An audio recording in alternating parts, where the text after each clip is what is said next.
Yep. Well, like, hello everyone. How's it going? I was just quickly looking at Newfell's GraphQL stream. Yeah. And yeah, I saw that everyone's so engaged. And like, let's take 5 minutes there for sure, for everyone to refresh and come. Hopefully you enjoyed the stream so far. How's everyone doing today? Hello, hello, hello.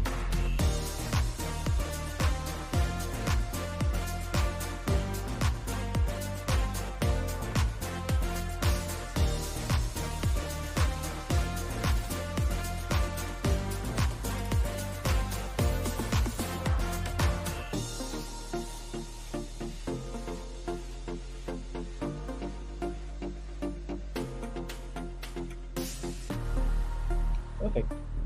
We have loads of people joining in, which is great. Interestingly, I like not interestingly, but yeah, yesterday I was watching the stream at the end of my session and just looking at the font size and everything. And I realized, yes, it's a wee bit small. So today, what I'm going to do is I'm going to just hide myself and we will then start coding. Okay. Let me just reduce the volume a bit. And let's take like two more minutes to let everyone join. For folks who are joining me for the first time today, let's start with the usual, which is registration. If you open the registration link, it would say part 3, but this is actually part 2 of the session. Yesterday I told you why I was not able to take session on Wednesday, but like ignoring all the fact, please register on the link provided in the chat. You could quickly register there and it would say again part 3, ignore that. So once that's done, next is what are we building. Okay, so yesterday we talked in too much detail about what are we building, and let's hope we are able to finish most of it. But even if we are not able to finish all of it, this is kind of a pet project that I'm going to continue building, uh, because I feel it would be helpful for a lot, like for loads of folks out there. Okay, so what are we building? We are building an open source invoice generator using React. There's no backend to it, so no server side coding or anything. Hello, hello. So yeah, everything would be on the front end. We also talked about the way we could store data on the front end side. We talked about so many different aspects of the whole project. We spent kind of loads of time, yeah, learning about uh, what's Tailwind CSS, what's Daisy UI. We had some like really healthy discussions going on in the chat about what each and everything is. So I think that's great. And then I showed you my awesome design, which everyone liked except for me. But yeah, so this is, we discussed more about this and what, again, for folks who are joining in today, hey, hi.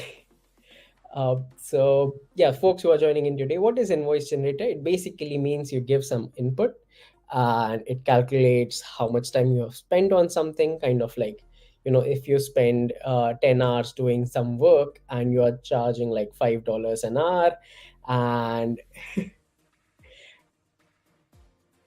yeah, true. True, Shim. So yeah, you're charging $5 an hour, so it will give you a, you should be paid at least $50. And then we had some discussion about how we could add travel to it. We could add some more aspects to it. Uh, yeah, so that was the whole thing, and we are going to continue building it today. I think I've taken like a good amount of time to explain or go over what we had till now or what we are building. Let's go over to Replit, and you could just scroll down to your recent REPLs, uh, and open the invoice generator, open source invoice generator REPL. Okay. So, and I am going to see if I can just show you this. Yep, there you go. Simply because I want you to see more of the screen, and yeah, the font is not a Twitch user here, but can I watch stream on YouTube? Yes, you could watch it on YouTube. I think Twitch keeps the stream for like just 30 days, but YouTube has it forever. So preferably go on YouTube to watch it. It would have the same name that I have it here, except for part two, it would have part one. You could always go over to MLH channel. Let me share that.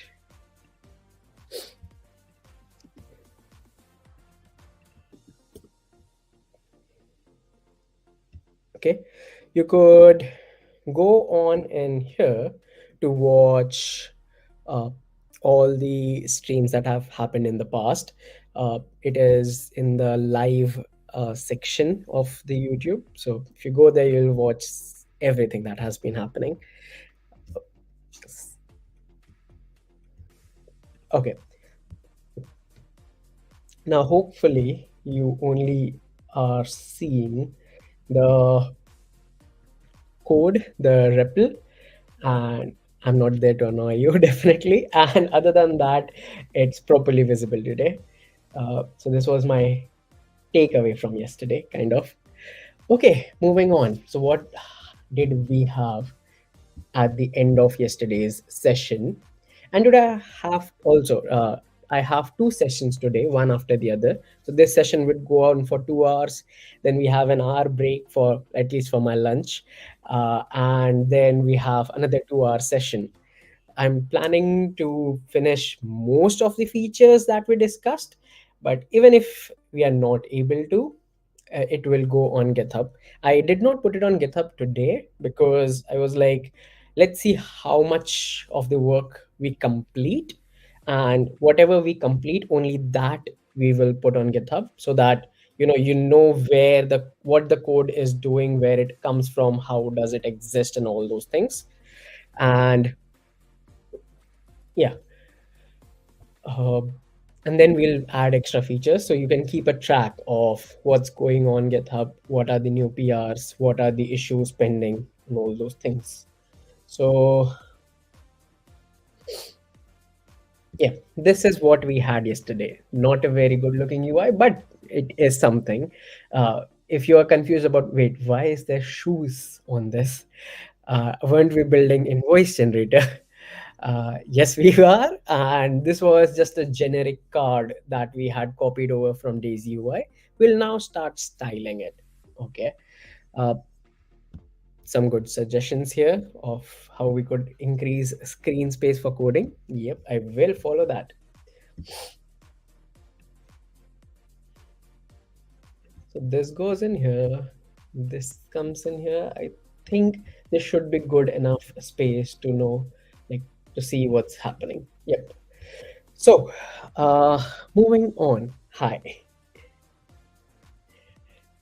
Let's go over to our invoice details page, and let's start checking what we have here, and let's start building the next bits. So on the invoice details page, we only have one thing, which is invoice info header. Okay. Also, let me quickly go over the files. We don't care about index.jsx. It kind of came with the template. In app.jsx, we decided to reduce the max width of everything, added made it center aligned, added some spacing on left and right, and made it kind of responsive here. Okay, so this is what we did till now. And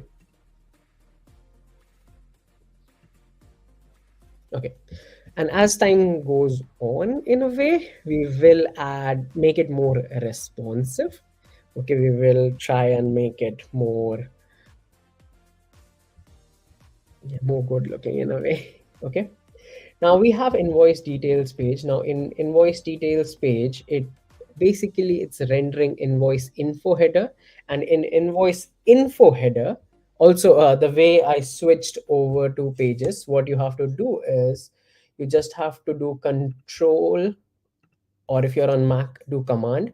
So just hover over it, press command, and then press left mouse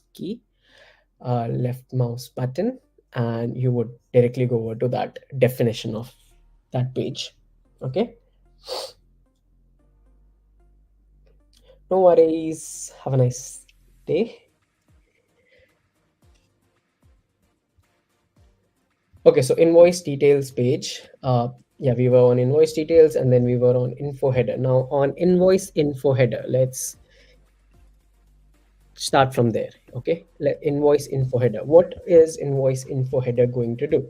So we added a card there, and we said that okay, in this card, this is where we are going to render most of our things. But on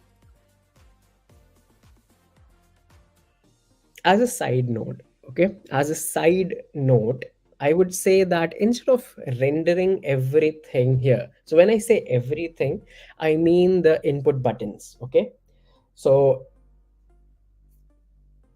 we will have a input button. Let's call the first input button as uh, invoice number. Okay, so invoice number, or invoice, uh, yeah, invoice number. It is a label, or it's a text, and there would be an input box or input button in front of it. And in that invoice input, we are going to type some things. Okay, we are going to type numbers in it.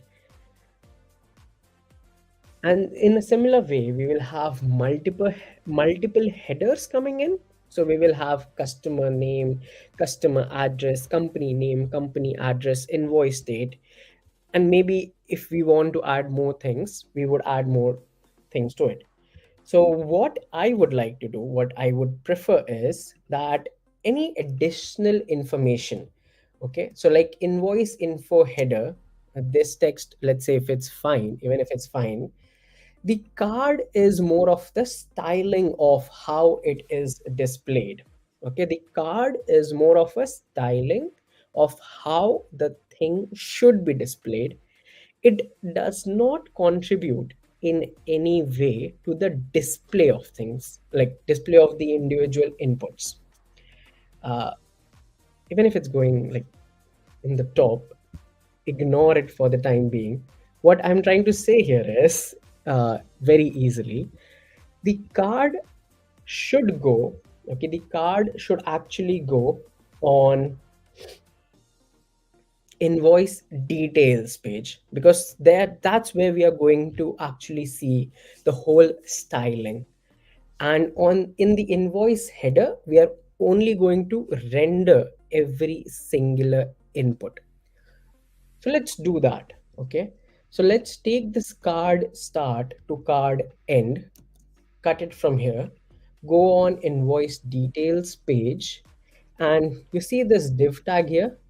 I'm going to do one thing. I'm going to remove the div from top and bottom, and it would still render. So it's an empty attribute, empty tag. Okay, empty tag, not attribute, sorry.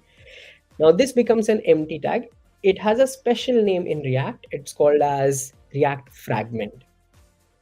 uh, Wait, let me check the messages. So hello, hi, we are building invoice open source invoice generator. Replit workspace link. I don't know if it's private or public, so could try that. I think it would be private. So maybe you wouldn't be able to see it slash use it. But anyways, if you're following along, maybe by the end of it, you will have everything. Okay, so we have cut the card from invoice info header, and we are going to wait. Sorry, wrong thing. What did I cut? Oops. Yeah. uh, cut it from there, paste it here. Okay, so this is what we have done. So now the card comes on the invoice details page. How does it change it for us? You can see the card on the top and invoice info header component below it. Now let's make some changes. Step one, the first thing that we are going to change is this h2 tag. Well, we don't need it. Okay, so I'm going to remove it for now. The p tag, we don't need that as well, so that goes away. This div, don't need that, so we are left with div with class name card width full, bg base 300 and shadow excel. There's a card body, and now the invoice info header, it goes inside this. And let's just click on this format. Okay, did not format it properly, but this is what we have. So instead of this card start, this is where invoice info header starts, and this is where the invoice info header ends. So this is the invoice info header. Now if we move over, you will see that, okay, invoice info header is being rendered inside this particular card. If it's private, please ignore it. Just follow along the code, because I also will write some rubbish code maybe in between, which I'll refactor, and I don't want anyone to get confused there.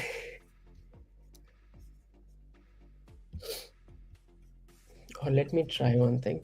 To change it, if I make it public from here, and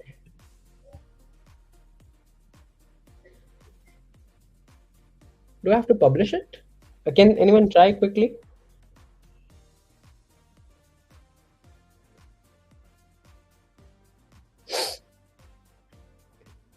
Let me try publish.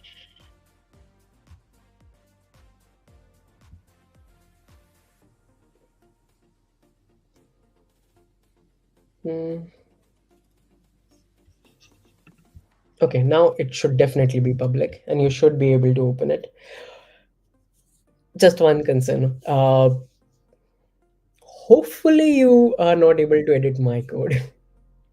Mostly no, because this should go as a template and you should be able to fork it.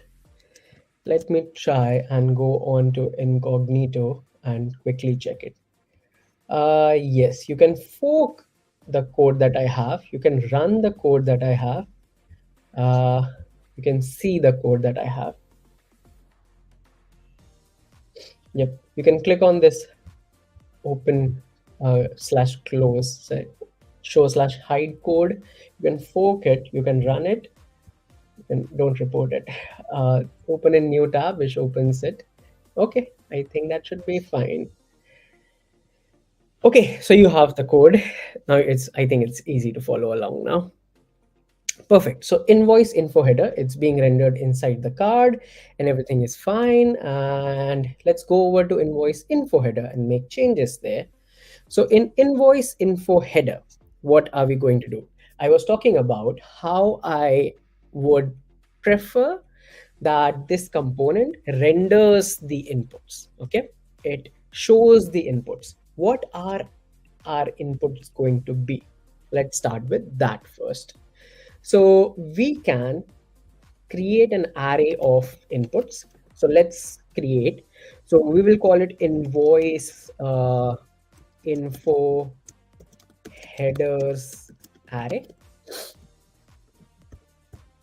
And inside this, we will have multiple things. So since we are going to have multiple things, we can call it, we can have objects inside, or you can also say it's called object in this. If you're coming from Python background, we are basically going to create a dictionary.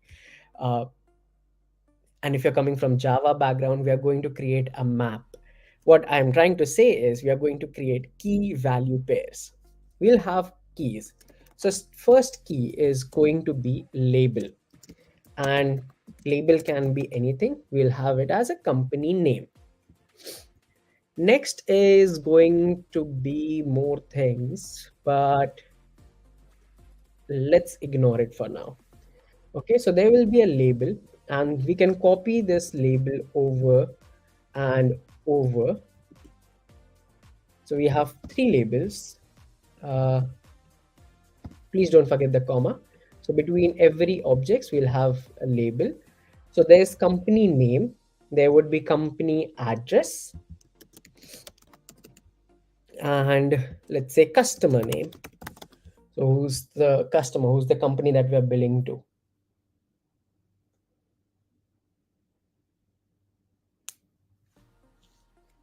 Okay. So once we are creating an array of objects, what are we going to do? We are going to map over this. So below this h1 tag, okay, below this in h1 tag, I'm going to create another div. Now inside this div, let's say I can add a quick comment, uh, map over invoice info headers array, and just copy this over here. This is the end of it, and this is the start of it. Now inside this div, what are we going to do? We are going to map over it, basically loop over it. Why array of objects? Why not just an object? Would be more efficient. Why not just an object? So you mean if I create just an one object, it would have what, label 1, label 2, label 3? And also right now I'm only having one key value pair inside this, but we will have two more at least coming in very soon.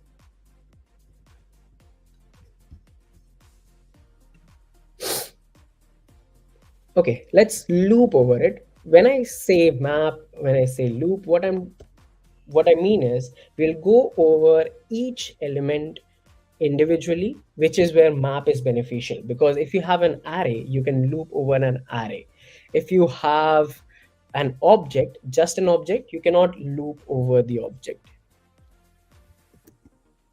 So dot map, and from this, so I have added like two brackets here. So let's take out each item individually inside that. So when I say each item, I mean each of these objects. So this is the first one, this is the second one, this is the third one. So we are going to take out each item individually, and then we are going to render it. So to render it, we are going to add another div tag, let's say.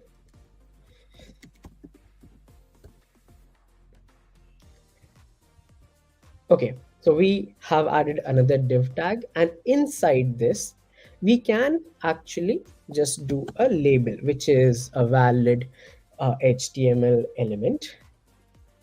And in the label, we can, how do we access this particular label? Okay, it is in this item. So the individual object that we have taken out. So think of this, like when we map over it, we get just this highlighted part out of it.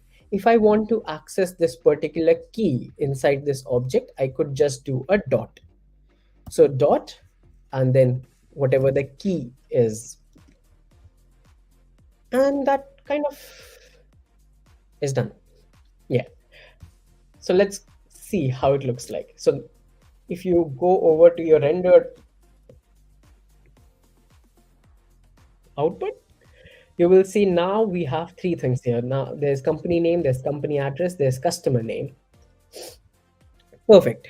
What else do we need? Once when we are looping over it, we want the individual labels, but at the same time, we also want an input element to be rendered to the screen.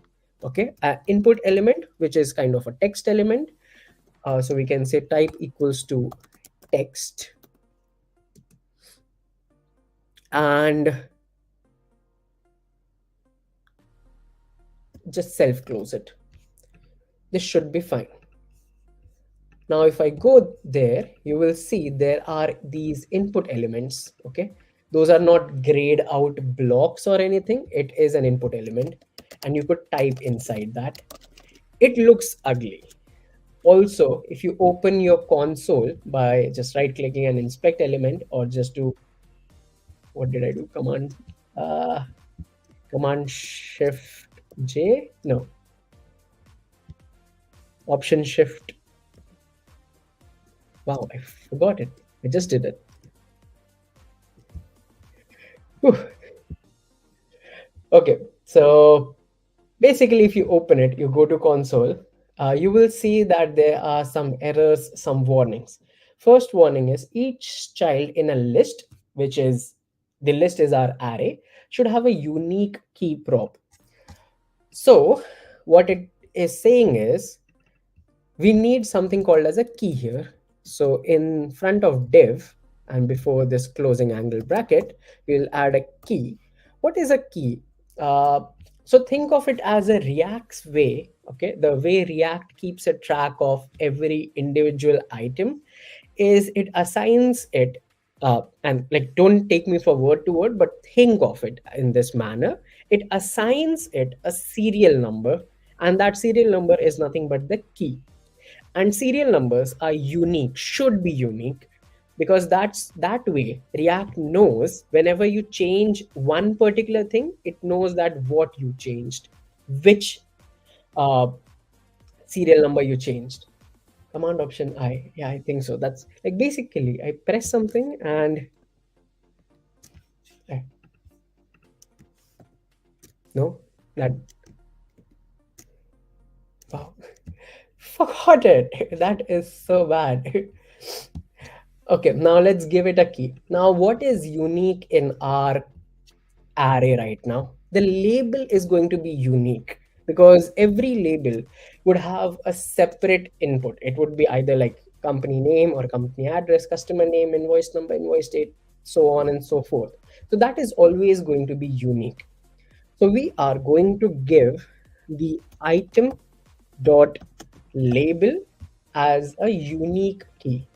And now if I reload it, you will see that the error is gone. Okay, but this still looks very ugly. So let's try and uh, improve it.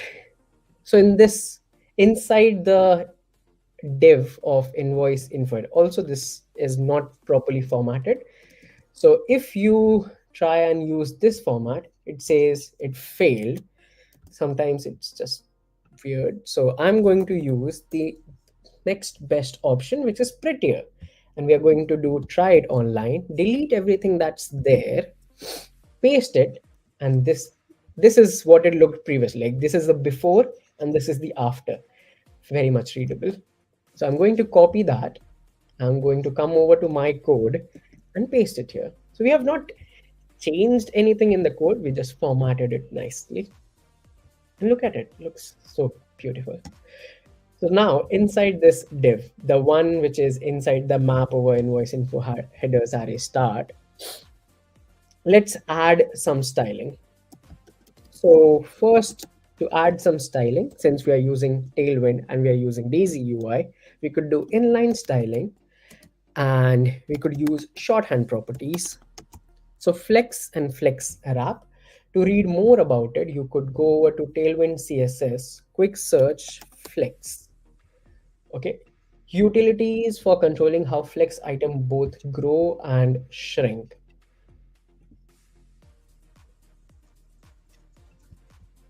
Some nice little uh, solutions here of if you're not adding flex, if you're adding flex none, if you're not wrapping it, this is where the item would go. But if you are adding like some flex boxes, to read more about flex, you could just Google that out of the scope of today's session. But think of it as one way to make things more responsive. The other option would be grid. So flex and flex wrap, I have added that. The next thing is this label. This looks kind of ugly. So let's try and fix that. So I'm going to add class name equals to, I want it Okay, I want this whole thing to take the full width above, but above small screens, I want to take it width of 1 by 2. What does this thing mean? If again, go there, search for it, width dash 1 by 2 is 50%, half of the width. Okay, above medium screens. So I keep saying above, that's what it, like that's how you should remember it. So when you do sm colon something, it does not mean this will apply on small screen. It means that above small screens, some small screens, you can think of small screen as your phone. So above your phone, with above your phone display, maybe let's say on ipad, it would take one half. And above medium, so let's say above your ipad on your laptop, it should take one fourth of the whole width. And lg colon means above large screen. So let's say you have a very big display, something like 32-inch display or something. Above that, it should also take one fourth. So do you think we do I need to define it? Sorry, not one fourth, w dash one fourth. So do you think I should define it twice for above medium and above large? I don't think so, because anything that is above medium will also be above large screen, right? So we could actually kind of ignore this. And I want a padding of 2 on all sides. Once you have done that, if you go over, this looks much better. At least like this is going on top and this is here. And let's try the above thingy.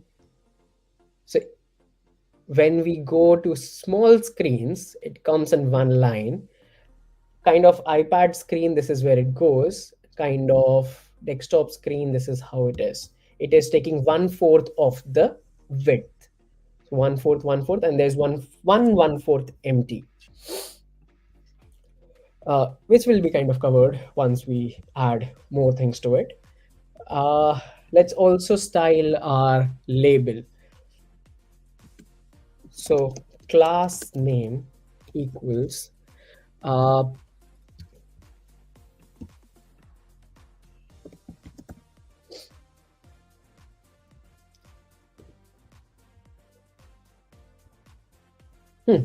so we are going to use block. What does block mean? Like we saw what is flex. So there is flex, there's grid, there's block, inline block, and so many things. Uh, can I quickly show it to you? I don't know if it's here. You could read more about it. Think of a block like, yeah, look at this. Display block basically takes the whole line, and inline block will wrap the element to prevent the text inside from extending beyond its parent. So very easy to understand. Display inline will cause the text inside the element to wrap normally. Now I want my label to be a block element. It should take the whole space in front of it. The text size should be small. Uh, and the text color, I can keep it as text dash neutral dash content. So what this thing, okay, so text sm is coming from tailwind directly. So if you go over to tailwind, you search for font size. If you add text sm class, it basically means these properties.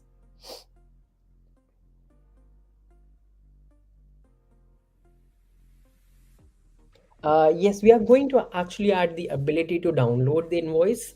We are going to use React PDF to do it. I don't know if I'll be able to completely cover it, but I will try my best to cover it. So we will be able to download our invoice as a PDF. But thank you so much for the suggestion, Manan.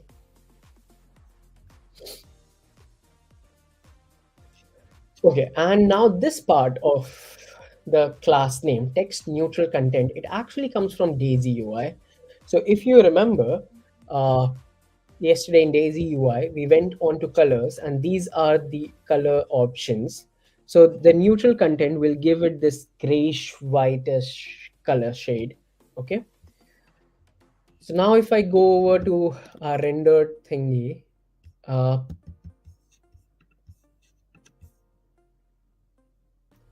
you can see the CSS classes that are being applied. So blocks, block text small text neutral content. Doesn't look much different from what it was previously, but this is how it will stay. If I try to make it like, let's say, text primary content, becomes more dark. What's the other option? There's primary content, secondary content, accent, info. Let's try and make a text dash info. Will become more blue. Okay, so it works, but we are going to keep it neutral content. Okay, so this is done. We have the item label. We can take it on the next line just for easy viewing purpose. And let's now style our input. I'm pretty sure this input could be improved. So what are we going to improve in our input? So let's add some class name to it. First, let's go over to our Daisy UI. Do they have an input inbuilt? They do have. So there's a text input, and the text input, if you want a text input with border, if you check the JSX, it says if you add these things, input dash bordered, width full, and max width or something. So I'm going to copy over these three things: input bordered, and width full. Come over to our code and add it. So input bordered, and width full. This is how it looks like. Okay, much better input. Like, look at this. Look at the responsiveness. I think that looks pretty good. What else can we add? So there's one additional thing that I would add is, if I try typing inside it, it is better. But if I want the size to stay like in, if I make it input large, if you see the size of this input box increases. On second thoughts, I don't like it that much. So let's keep it to this size. Okay. If I want to increase the border, if I want the border to be more prominent, more visible, I could add a border dash 2. Now, border dash 2 is more of a tailwind property. Okay. So it's a mix and match. Daisy UI is built on top of tailwind. If I add, let's say, border 4, the effect is more visible, more prominent. So yeah, I was saying that these things are more of a mix and match. So you take some stuff from Daisy UI, like to make an actual input using Tailwind, uh, you would not believe the amount of things you would have to write. Uh, you'd have to add all these properties like height, padding left, padding right, font size, uh, line height is twice, I don't know why, border color, tailwind, background opacity, background color, border radius, so many things to actually make one input. But just by adding input, you got all these properties, and these properties are coming from Daisy UI. But some properties, let's say you want to override the border width. So that you actually changed by adding border dash 4, which overrides the property in the input, which is here. It was initially 1 pixel, but we overwrote it and now it's 4 pixel. So you could do that. If I uncheck this, that's where it goes to. I kind of like that, but just wanted to show it to you. So I'm going to remove everything. So this is now our input. And I think it looks much better than what we actually started with. So I'm going to close this, and these are the things that we have. One other thing that I would kind of like is some space between the name, the label, and the input. So can I try adding a padding bottom of 1 and that pushed it below. Okay, so there's like slightly more space. Okay, and can we type everything inside it? Yep, seems like we can type things inside it, which is great. If I reload it, it goes away. Well, kind of obvious. Okay, now what else is left? Let's add the other options. So label, we have three labels: company name, company address, customer name. We will have, let's say, a label of customer. Uh-oh, it's a string. Okay, AWDRESS address,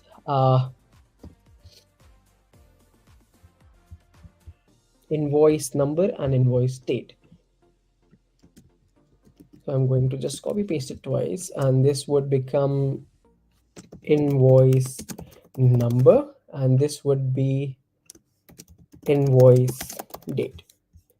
If I now go over and reload it, yep, we have kind of everything that's needed in this. Okay, and it would be responsive as well, which is nice. Perfect. So hopefully you all have reached till this stage. Now, what's the next thing that I would like? Uh, so many things, but first let's start with the bare minimum. I want uh, to see these values on the screen, or maybe let's say on console. So can I see it in a JSON format?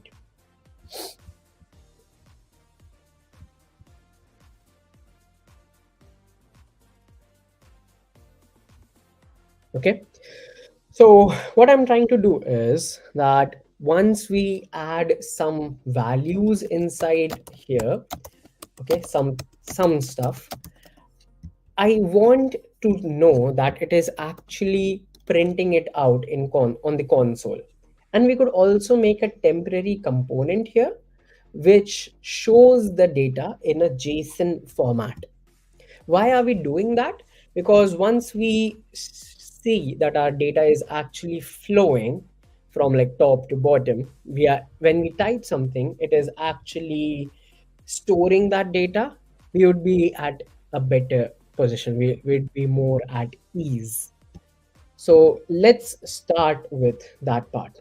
Okay, let's start with kind of storing that data and displaying that data.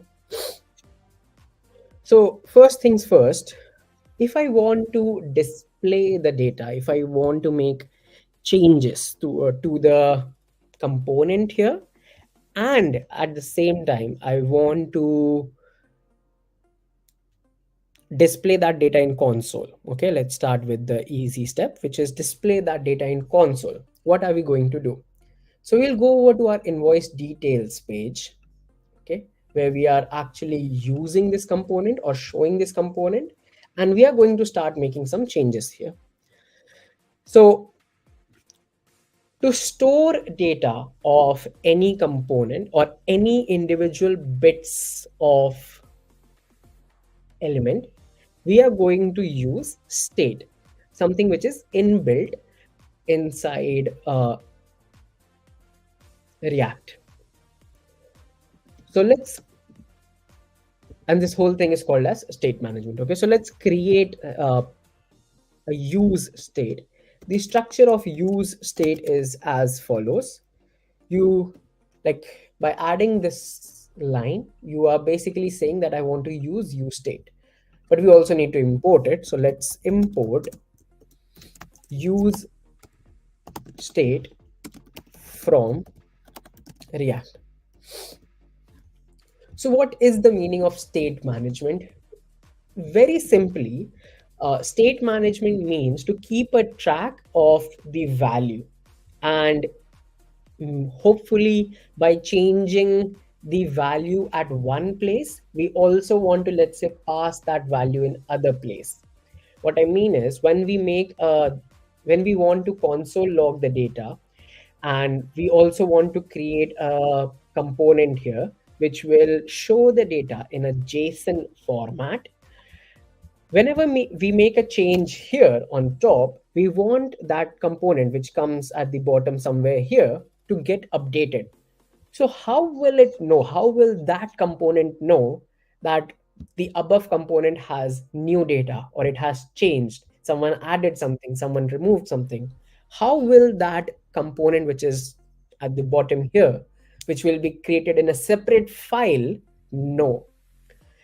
And that's where state management comes into play in some ways or the other. That, hey, I'm going to keep a track. Like we tell React that, hey, please keep a track of this particular component. Please keep a track of the values inside that component.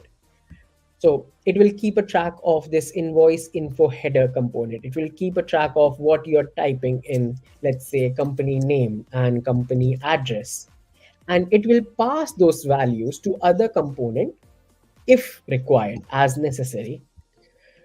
So since we are going to use it locally and we are going to use it in the same file, use state is well and good. Sometimes you need to use libraries like Redux to manage complicated states. Let's say states which are spanning across multiple files. Uh, and also you need Redux because in React, the data flow is from top to bottom. It's from parent to child. Right now, in this case, invoice details page is the parent and everything inside it is the child component. So data will flow from parent to every child component as required. But sometimes you need to do the other way around, and React does not allow it, or basically it's bad to do. That's where you have state management libraries come in, which allow you to do exactly that. You can pass data from child to parent.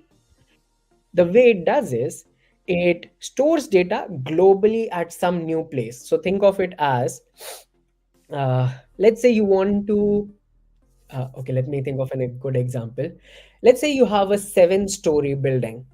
You are on 7th floor and you can always only go down. Now, you want to go from 5th floor to 7th floor. Okay, so you want to pass from child to parent, and React does not allow it. What would you do? That's where this new library comes in, Redux, let's say. It says that, oh, you want to go from 5th to 7th? Give me, like, come into this different lift, this different elevator. I will take you to the top. I'll take you separately from the outside to 7th floor, and then you can use the elevator to come down. So think of it as a fire exit, which takes you to 7th floor, and then you can come down again.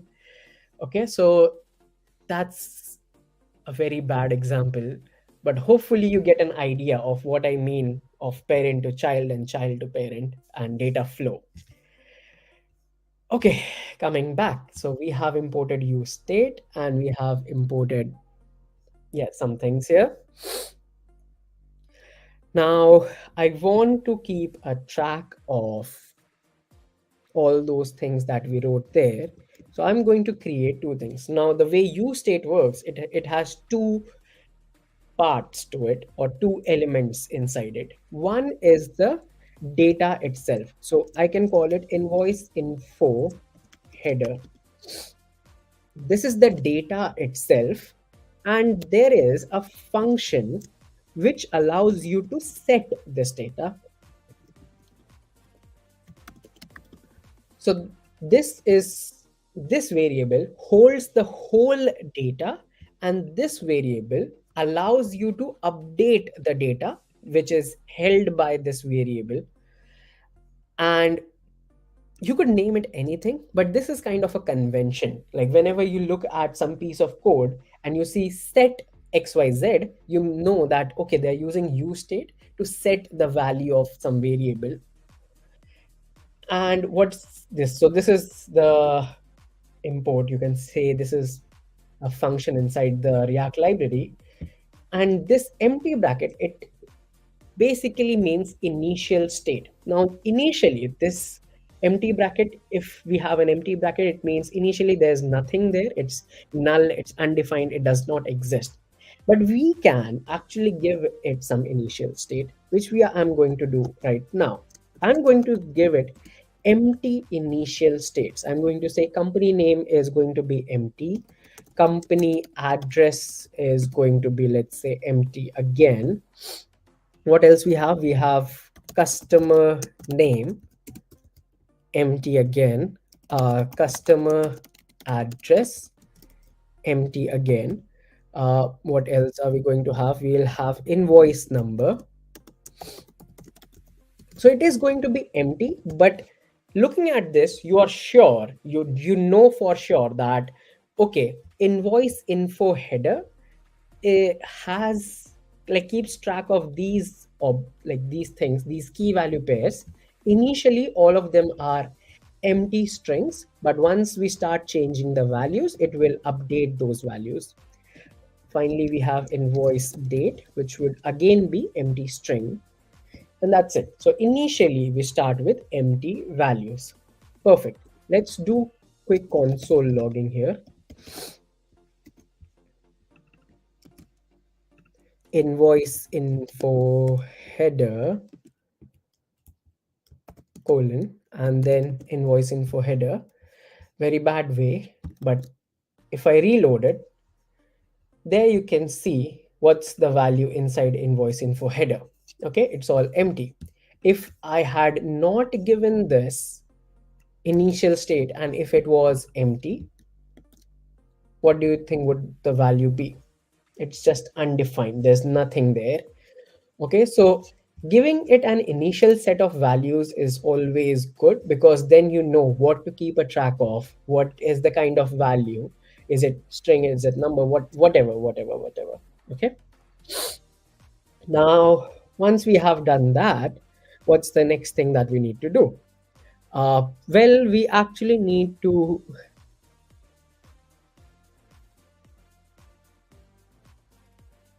kind of pass this value. Okay, and we also need to write a function to handle the change in the values. So let's do that quickly. So const handle invoice info header change. So if we are going to change the value of this, if we are going to handle the value change, okay, so wait, let me first create it as something empty. Yep, that should do it. That should remove the error. Oh, sorry, I forgot arrow. Yep. So we have this input boxes. Okay, I want to keep a track of the change in the value of individual input boxes. So whenever we change something in the company name, I need to know what is the updated value of that thing.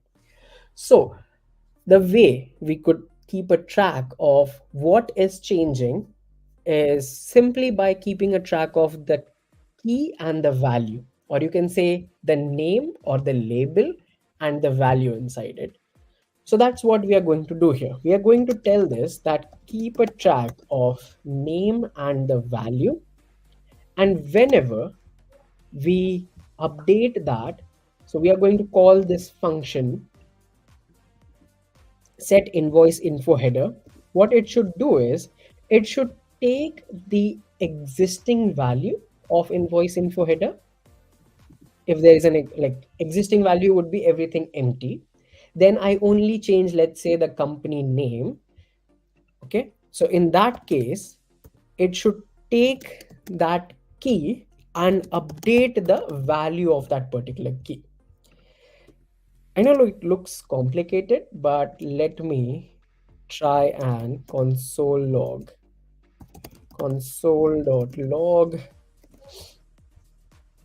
invoice info header.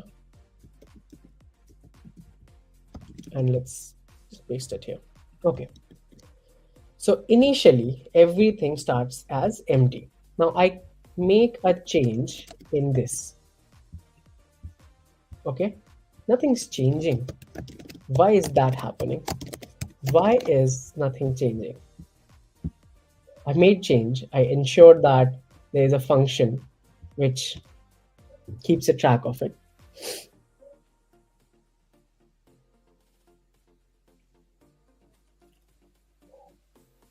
If anyone wants to contribute, feel free to say it in chat. But we are going to take the easy way out here. We are also going to tell invoice info header that, hey, your values are changing. So we are going to add two attributes to invoice info header. We are going to say that the invoice info data, okay, you can call it as invoice info data, is going to be this new invoice info header. Very good. Yep, here. And we are also going to pass it a custom function, which we will call on invoice info change. And that takes in, let's say,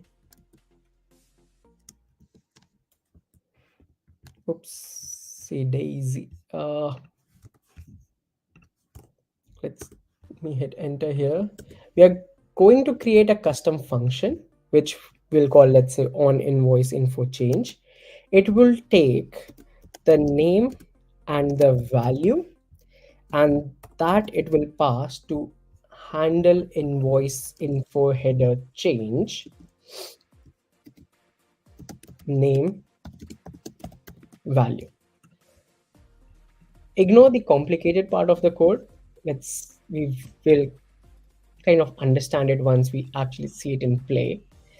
So now that we have said that invoice info header needs to have these two attributes, let's actually go and add these attributes to invoice info header.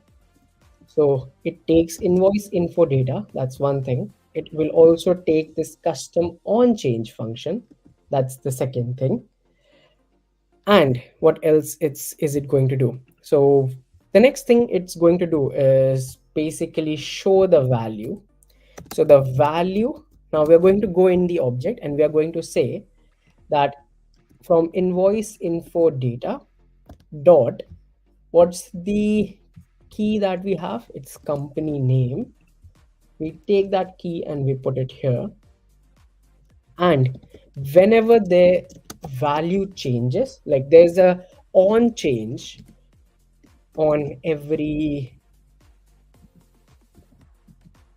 component, okay, in React, I'm going to say that take this custom function and change the value of this particular key, which we will call company name, and update the value of it. We are going to repeat this process for everything, but let's first see it in action, okay, in one way. So now we are going to come to our rendered component, the UI. We had added a class name, we had added a type of this component. We are also going to add few more things. One is value. So value of this thing is going to be item dot value. This is this value. And we are also going to say that on change, whenever you change this particular component, okay, there's an event on it, then you are going to call item dot this on change, item dot on change, and it will have the new value. So it has e dot target dot value. This e dot target dot value, it's basically something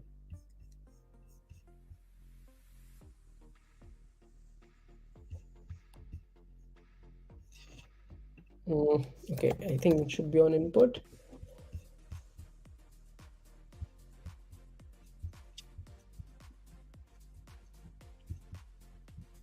Okay, so if you want to keep a track of the value of an input element, you could say that you could keep a track by checking this particular element. So the target component and the value of that target component. Seems like it's getting too complicated, but let's try this.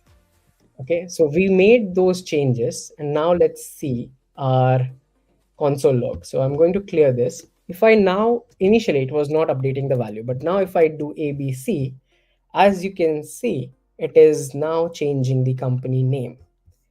Okay, if I do something in company address, but like we have not added that on change functionality, but this is one way to keep a track of something that is changing. Okay, as it's seen here. Now, every time I make a change in that particular input, it is keeping a track by updating and console logging it. So that's what we did there uh, by step number one, telling it that, hey, the new data inside this input will be whatever is the data in this invoice info header. And whenever someone adds new value there, so whenever they change the information in that input box, what I want you to do is take the name, basically the key, and whatever the value the user is entering. So the key in this case is company name, and whatever the value user is entering, and pass it to this custom this function that we created. This function, it takes those name and value and it updates. Okay, it calls this update function to update it from this initial state.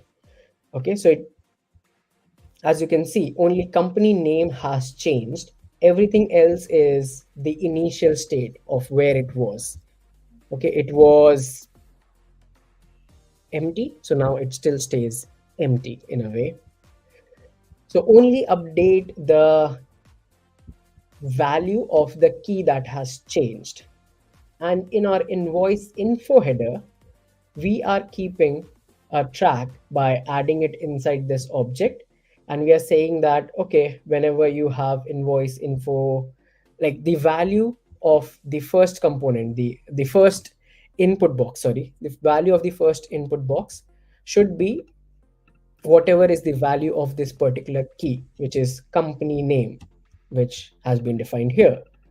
And whenever something changes, we are running this custom on change function.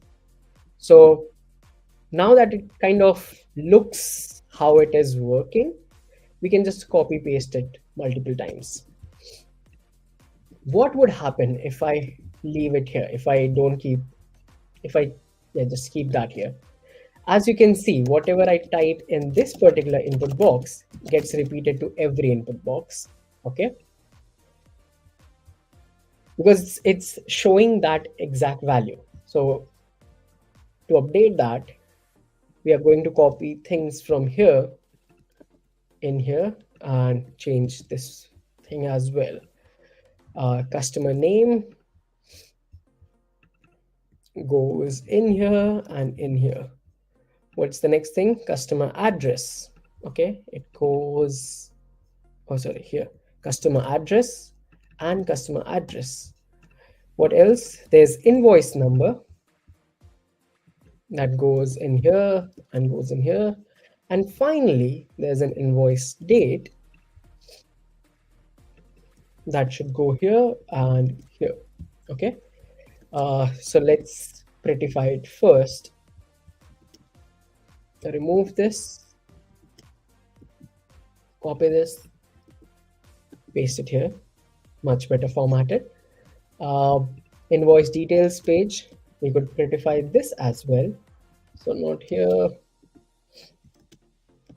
copy this from this one and just paste it here.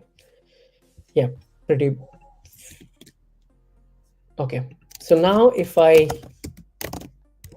add some values. You could see on the console, it is updating whatever has changed.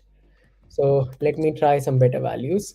So let's say if this is ABC and this is DEF and this is GHI, okay, you could see the values updating. Company address is DEF, company name is ABC, customer name is GHI. And if I update this ABC to, let's say, XYZ, other things remain as it is, and company name has updated to XYZ. Okay, I think that was kind of overwhelming, uh, but let's take a quick break here, and we will be back in 10 minutes. Just stretch around, comprehend what you did right now. Uh, if you don't have the link, I will share that link again. If you have fallen behind, you could quickly go over and check the code at this current stage and come back, like update your code and everything. And we'll be back in approximately 10 minutes after a quick break. Just get up, stretch around, have some water, and be back. Thank you so much.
Hello, hello.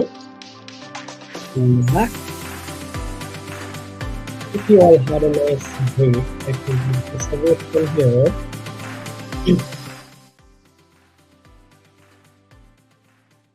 I was just experimenting with different music there. Uh, okay. I hope you're back today. Uh, so let's continue. Uh, I hope it has not been too overwhelming and kind of got a gist of what's happening, how we are keeping a track. During the break, I was thinking of a better example to explain the whole state management scenario. Just try and follow along with me here. So first, step one: think of a building on apartment or a high rise, 7 floors. Okay, you are on the, like, we are going back to the same example kind of, but just to get better gist of it. So you are on seventh floor, and there are like 10 people who get into the elevator. Now there's a building manager who is on like ground floor in the office, and the building manager wants to know how many people get out on each floor. Okay, so the floor number is the key and the number of people who get out is the value. Okay, so the U state is where you basically manage the initial state. So the initial state is number of people is like floor number is 7 and the number of people is 10. Okay, that is the key value pair. That's the initial state. Now, on every floor, once people start getting out, the building manager knows by checking the, like, updating the state. So you are updating the state by using the set state part of it, the set in function. So you are updating the key, like let's say from seventh floor you're coming down to sixth floor. So the key is 6 and you're updating the value by saying okay, 2 people are getting out, and that is what you pass to the building manager who is sitting on the ground floor. And that is just state management. That's it. That should kind of give you a better idea of what we did, why we did, how we did it. Okay, so we are actually just doing that. And the handle invoice info header change, this handle change thing, this is you handling the number of people getting out or updating that. And the reason why we are calling it here inside the invoice info header is basically whenever the lift stops on a particular floor, the building manager goes like, give me the state. Okay, give me the state, give me the floor number and the number of people who got out. That is what is happening here. We could have simplified this by actually directly calling this set state in here, but it's just ugly. It's bad looking. So yeah, that is kind of my take on what state management means and how you can visualize it in a way. Hopefully it is helpful to you as well. Now let's go back to our code and let's continue coding. uh, Again, I'm going to remove myself from the screen, and there you are.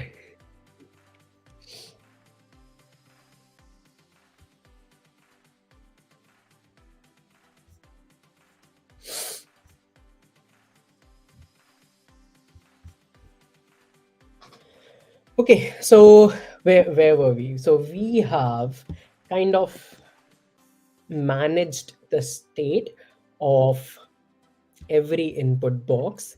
We now can keep a track of whenever something changes.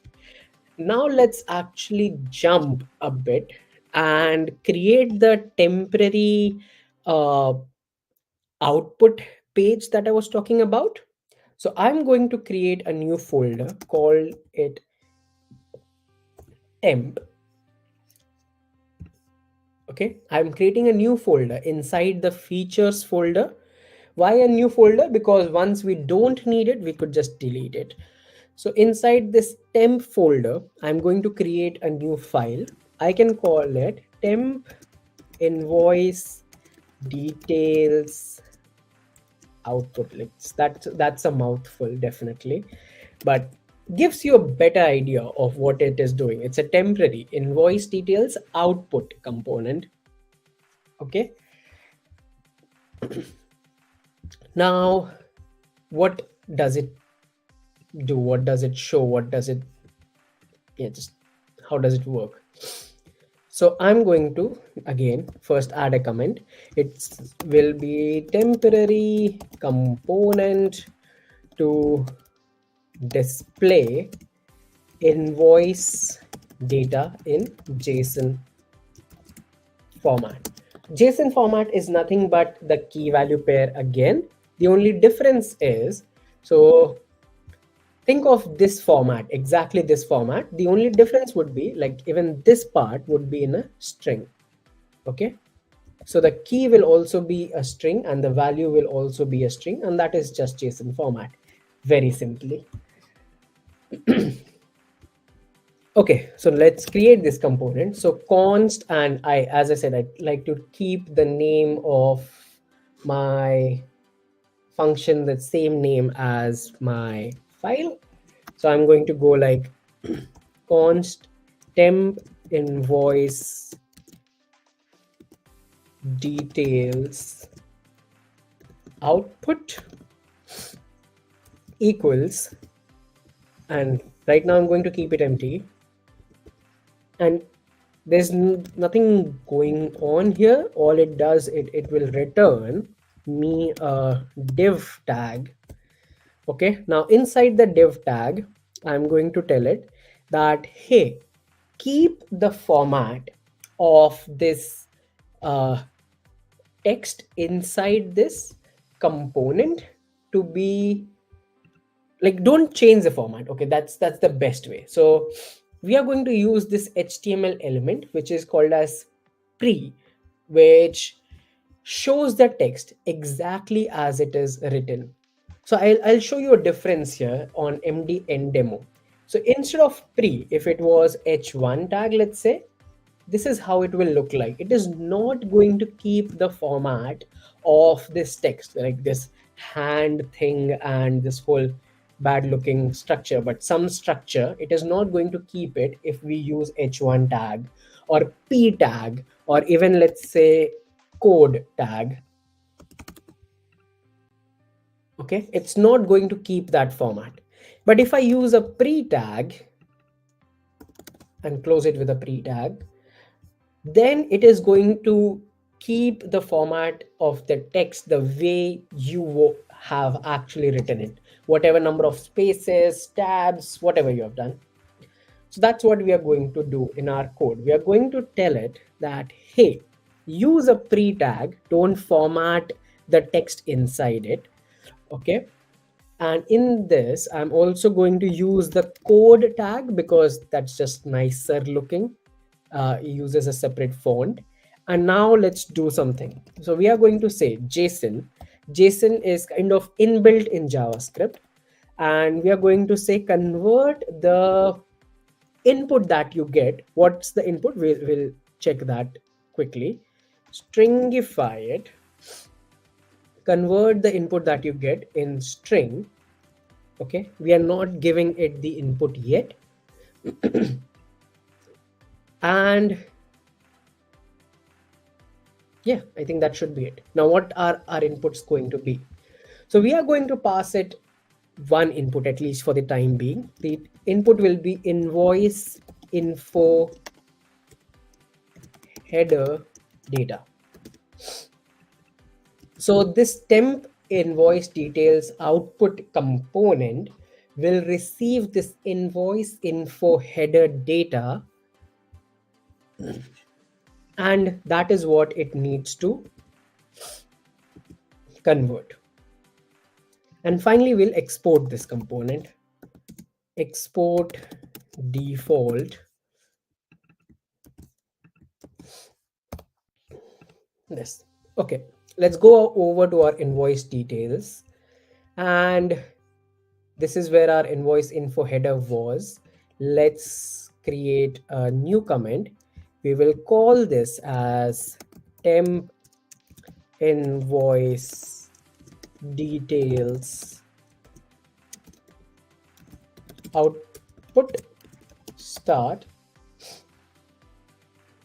and just paste it right below and say this is where it ends.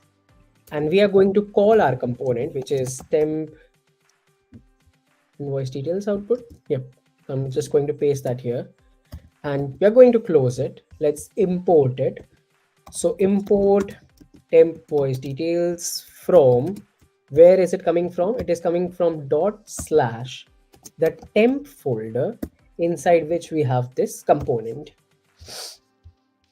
And it takes one input. Okay, we know it takes one input, which is invoice info header data. So let's give that input. And what will be the value? Remember, all the value of our state is stored inside this particular variable. So that is what I'm going to copy, and that is what I'm going to give to this particular component. Okay, now let's see how it looks like.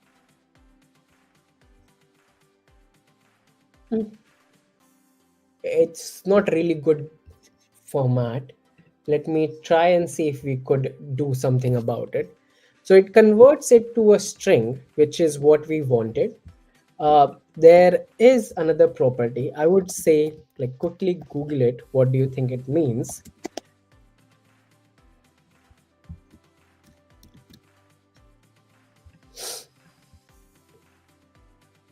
So JSON.stringify, it has a few more properties. So the two, it is more or less obvious. The two basically means to add two spaces. Okay, and the second one is replacer. So if you want to replace the something, okay, example, a function that alters the behavior of the stringification process or an array of strings or numbers, okay, blah blah blah. What it means is, if you want to add a custom function there to replace something in the string, in the conversion of the data to a JSON string, you could add that. And then there's this space.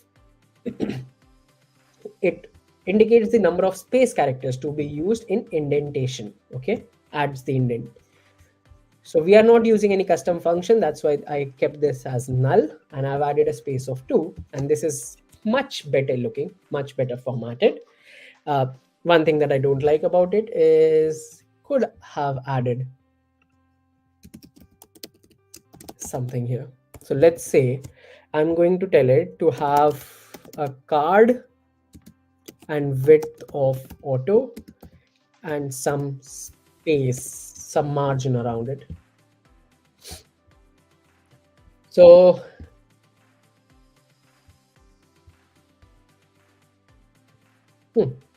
better. And what else is missing? I should give it some background.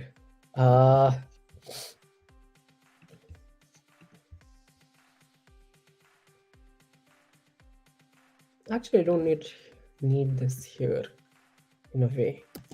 Could actually remove it from here, go over to my invoice details page, wrap this component in a div tag, and just tell this one that, hey, oopsie, you are a card component. This is your width. The background is, let's say, neutral color, and I think that should be it. Yep, yeah, that's much better. Okay, now my confusion is that should have given it some margin of padding around. So sorry about this. So let's say I want it to have some margin, and here I would need a class name again. So now this is more like styling to Yeah, just make it look better. So as you can see, this is our temporary component. And once we start typing in some values on the top, even this starts getting updated.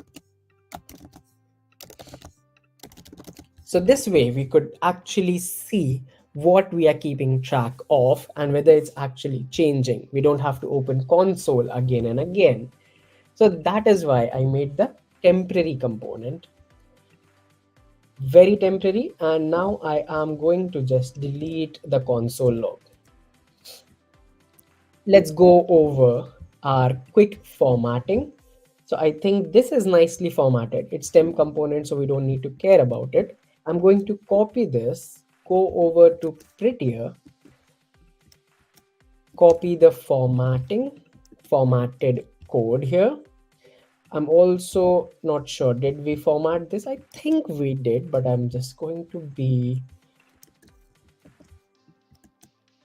a little bit paranoid, and that is why it's better to just, yeah, it was better format, like it was formatted previously. And that's it. So that's where we have reached. We are now able to keep a track of everything that's in the header, and we are also going to show it on the page, so we don't need to keep looking at uh, console again and again. Hopefully you learned something new with the temp component, definitely.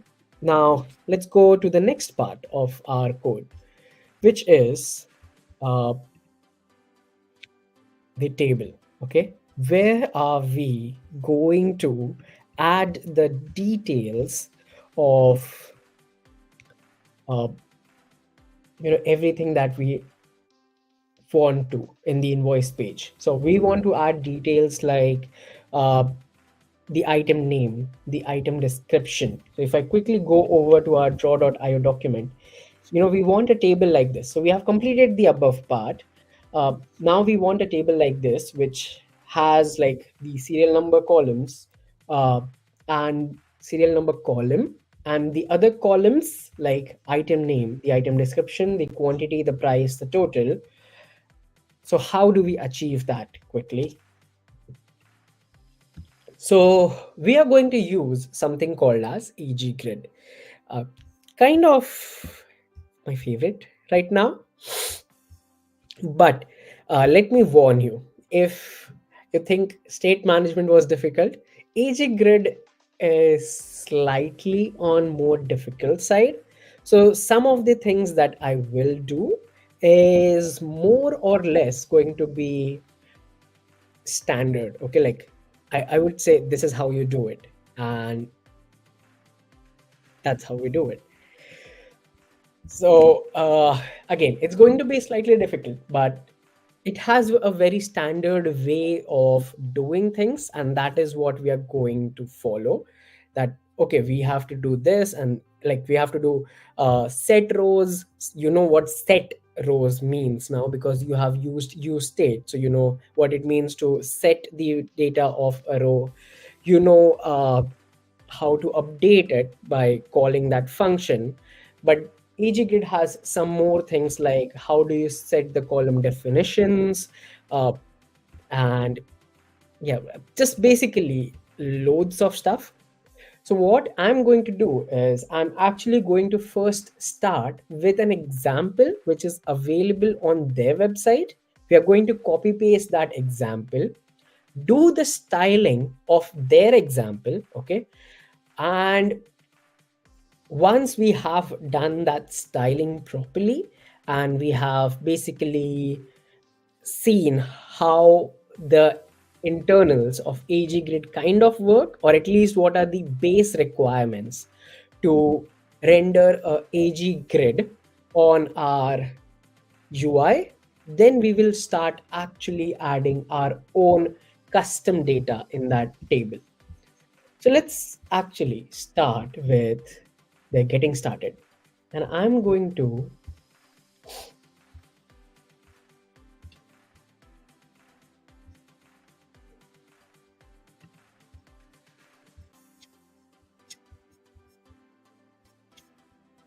okay, I think this should be it. Yes.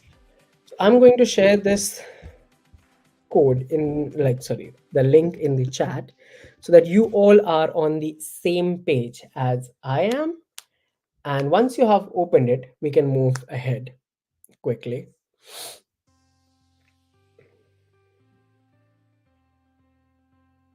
I'm going to take like 2 or 3 seconds here. Now, also, let me show you a quick demo of why I love this thing.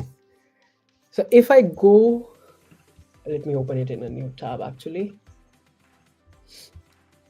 Go in here. It says that there are 100 rows and 22 columns. We could have 100,000 rows. Let's go with 10,000 rows. 10,000 rows, 100 columns. And I'm going for, let's say, this particular theme, Alpine Dark. I don't know how Balham Dark looks like. Doesn't look bad. Okay, I'm going with Alpine Dark. And this thing has 10,000 rows. But you would see there's no lag. If you're actually seeing some lag, it would probably because of the streaming. But if you actually open that demo and you scroll through the 10,000 rows, you will not find any lag. And if you scroll over through 100,000 rows, okay, same thing. You would never once feel that, hey, this is lagging a bit. So that's the first thing, like it is good. Let's do the second thing. There's an option to actually group things. So let's say I want to group the, what could I group with? I want to group everything by country. So I am going to just drag and drop it here, and it groups everything by country. Now, if I go open the first one, there you have like all the things that you had initially.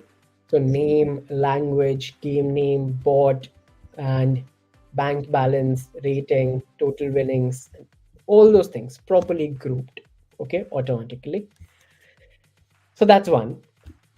Once you have grouped it, you could ungroup it by just like crossing it from here. Okay, so we go back to what it was. And again, very fast. You can aggregate the values. So what could we aggregate actually? We could aggregate like, I don't know, let's say December winnings. That doesn't make sense actually with this data. So what could we, I don't know, what could we aggregate by? Nope. t- t- t- t- t-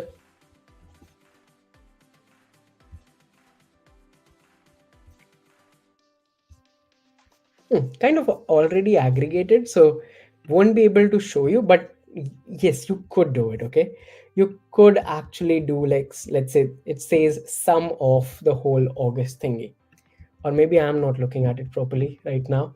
But aggregate also has other options, like instead of sum I want the max. Okay, or maybe I want the max of May. So did that change in any way?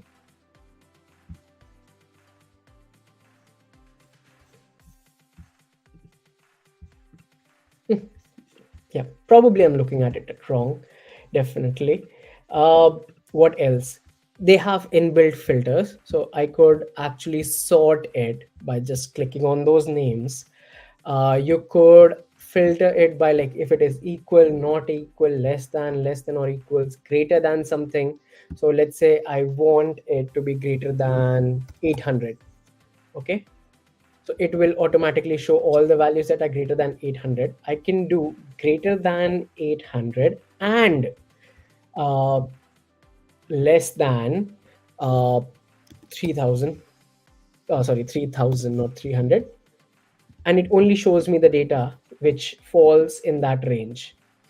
Okay, if I scroll all the way to the bottom, you can see in March it is greater than 800 and less than 3000.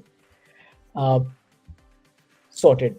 Okay, you could sort it quickly. So that's how good AG Grid. It gives you kind of everything that Excel gives you.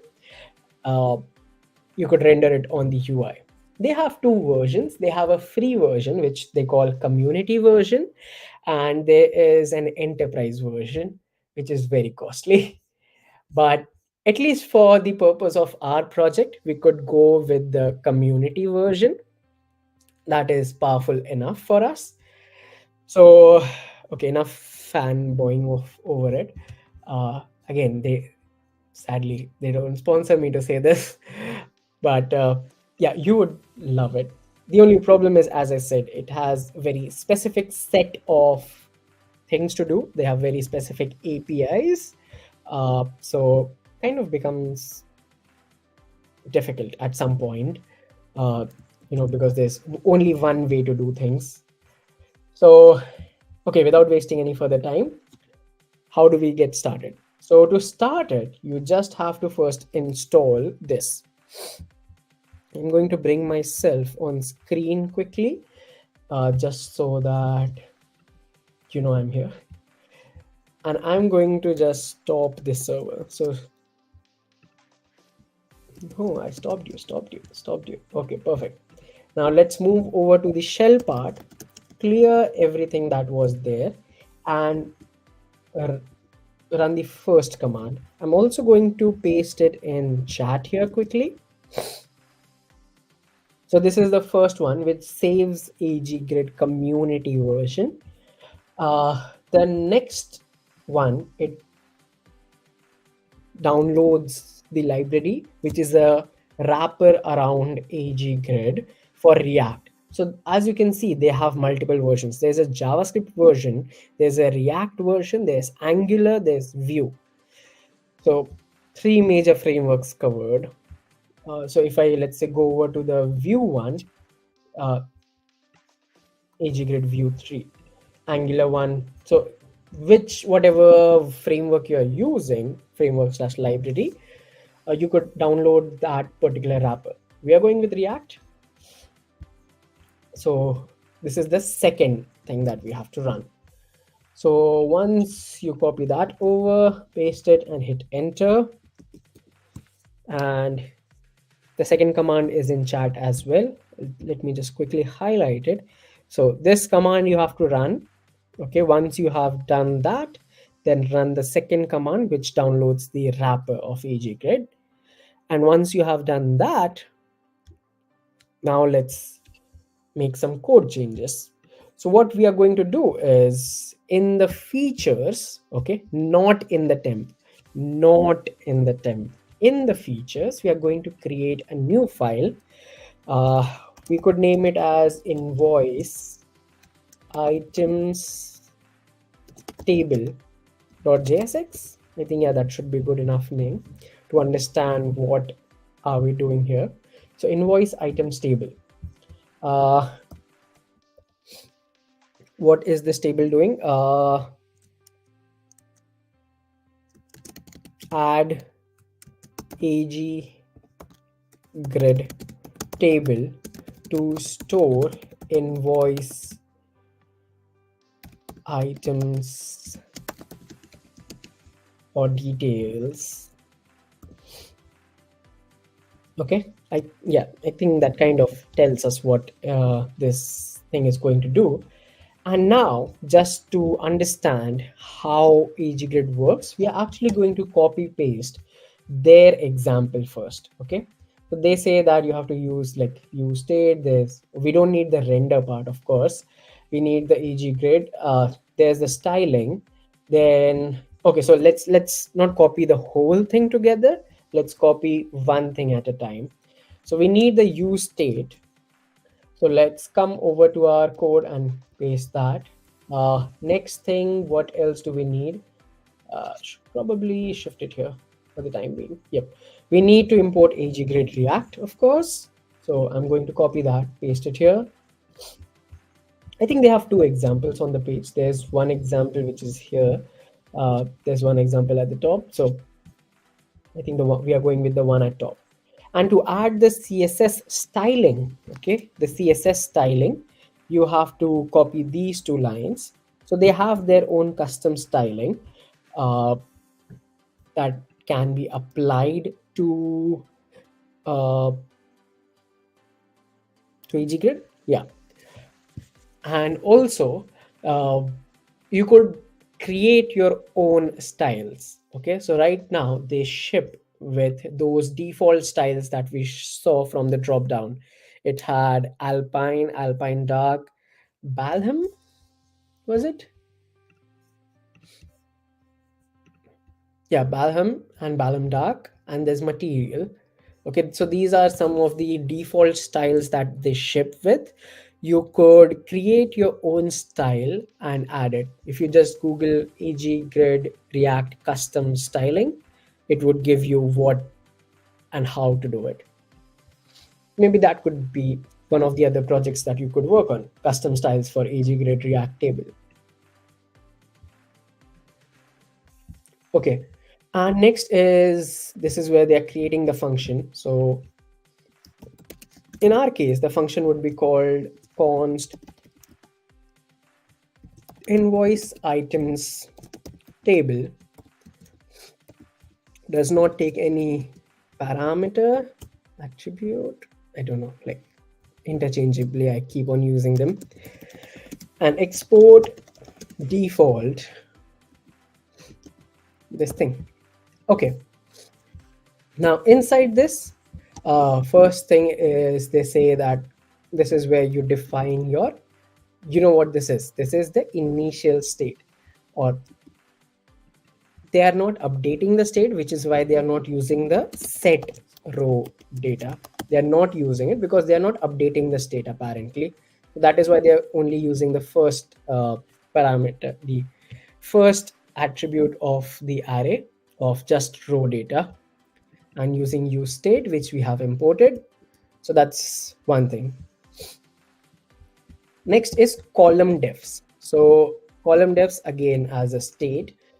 If you scroll down, you could see, like, let's say if you want to create something else, so you could, if you want to update it, you could use set column defs on column defs, and the default column defs uh, xyz. So yeah, lots of things to do there. So I'm going to copy this column defs, come over, paste it here, and what's the final thing? Just copy this, come over to our code, paste it there. So we have AgGrid imported and everything. I think, yep, that looks good. Let me quickly format it by going over to prettier.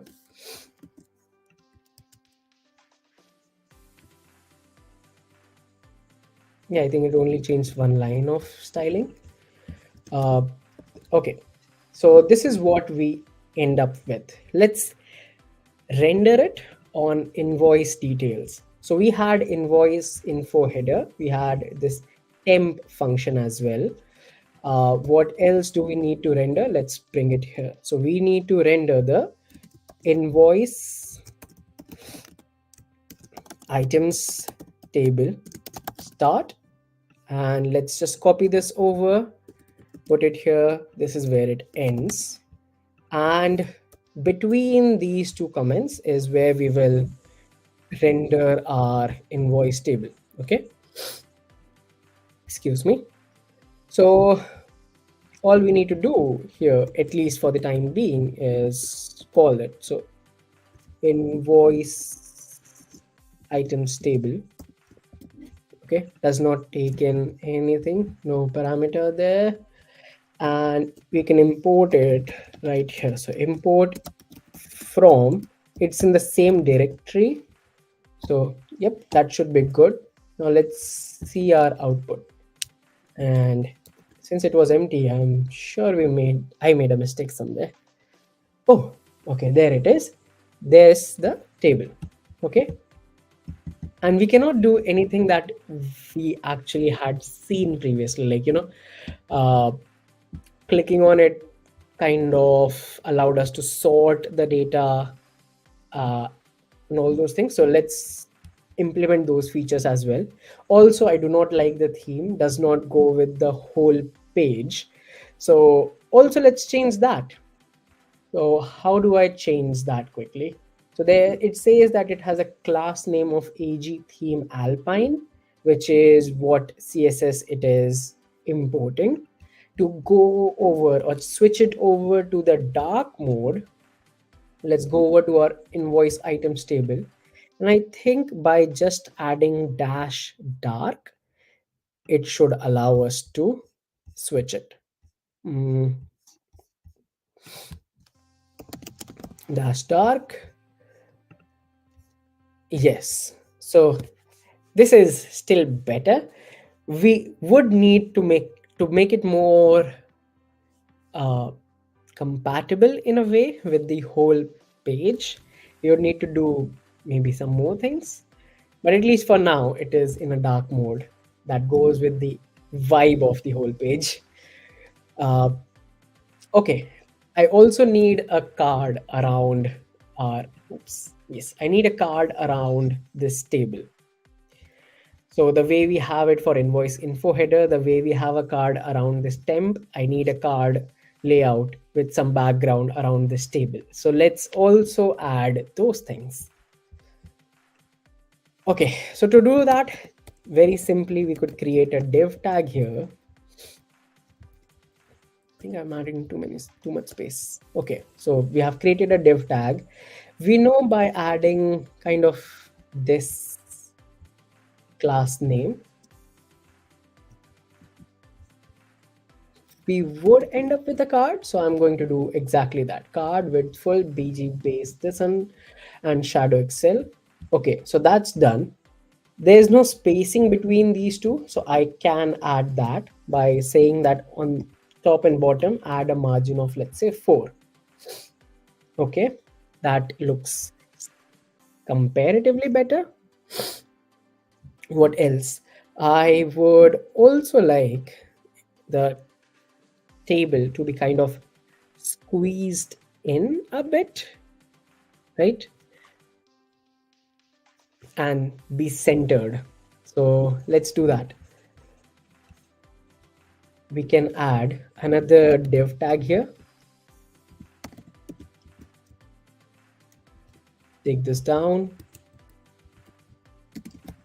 Class name equals, could do multiple things. One of the things that I know would work is if I do flex and justify center and items dash center and m dash 6, a margin of 6 all around. Yep, that kinds of gets us where we want. And if I reload this, that error goes away. Perfect. So I added a margin all around, made it center aligned and comparatively better looking.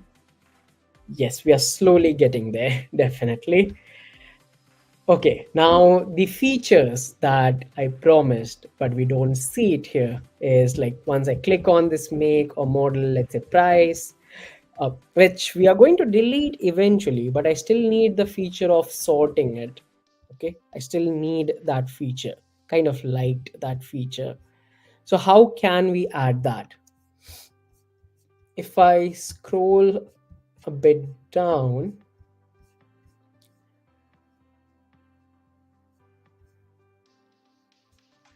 it says you could add this animate true.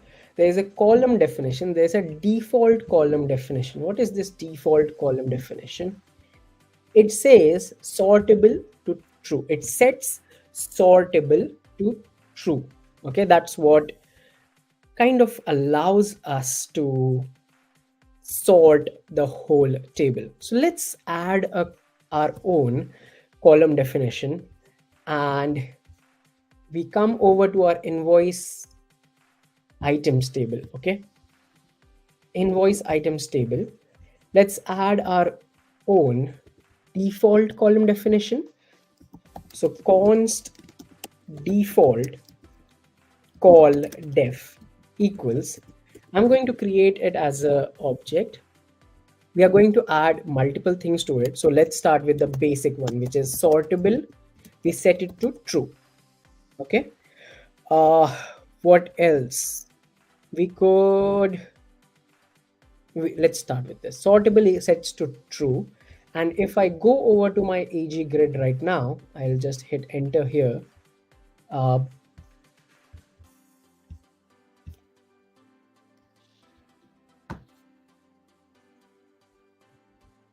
oh, just realize we are over time right now. Let's do this one final thing, and then I'll be out of your hair for at least 1 hour.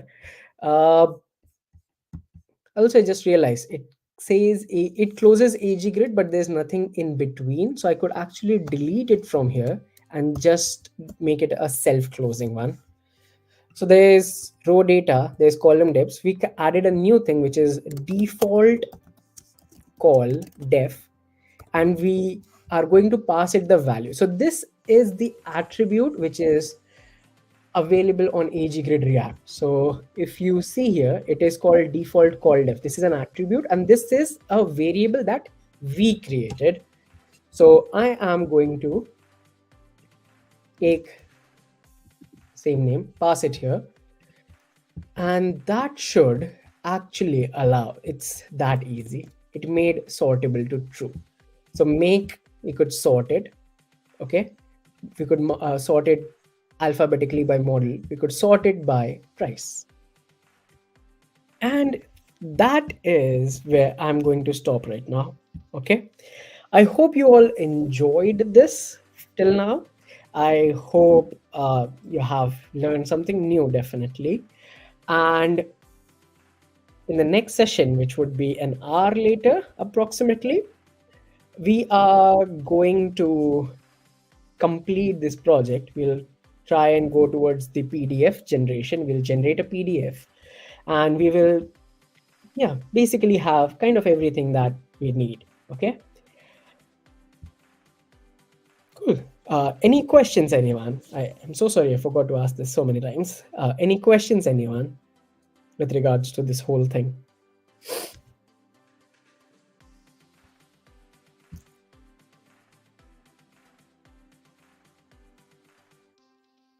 Okay, I take the silence as golden. Thank you so much, everyone, for joining in. Hope you had a nice time, and I'll see you again in an hour. Okay, see ya. Bye bye.